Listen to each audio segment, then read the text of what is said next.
Avui, a Estat Natural, us explicarem què és el IA i el CENMA, aquest centre de recerca que s'ha convertit en referència a Andorra.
Situat a 2.942 metres d'altitud i al pic del Coma Pedrosa, just darrere meu. Avui, a Estat Natural, us explicarem per què aquests pics tenen aquest paisatge tan estrany i per què no hi trobem arbres.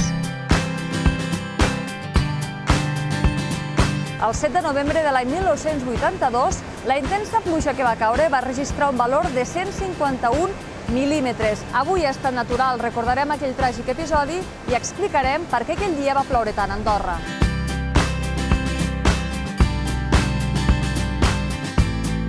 El coneixeu com a Dràcula o bé com a Batman. Només surt de nit. Avui us explicarem per què el CENMA fa periòdicament estudis d'aquest mamífer que s'amaga en coves com aquesta.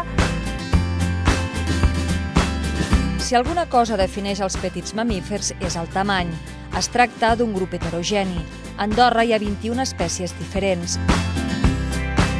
Avui us explicarem a Estat Natural quines espècies tenim aquí al país, quin seguiment se'n fa i qui hi participa.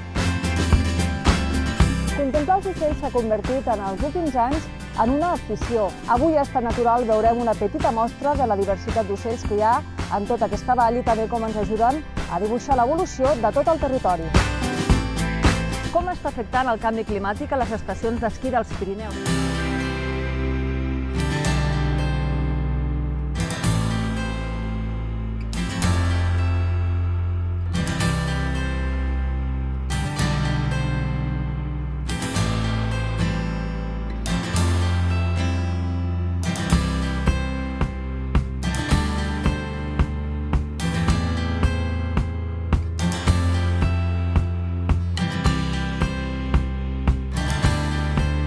Els blocs més grossos han protegit de l'aigua de la pluja a raó d'entre 0,5 i 0,6 graus. I entre els objectius d'aquest projecte SOCA destaquen l'obtenció. Aquests estudis ens permeten analitzar. Apropar la geologia de la Terra i en especial la geodiversitat d'Andorra. Envaeixen el lloc de les plantes pròpies de la congestera. Al CENMA estem treballant amb les plantes que sospiten. Els mapes de pressió en superfície d'aquell dia ens mostren. A la natura, els minerals acostumen a ser extremadament petits. La finalitat més important de l'Institut, que quasi bé la seva única finalitat i raó d'existir, és la recerca.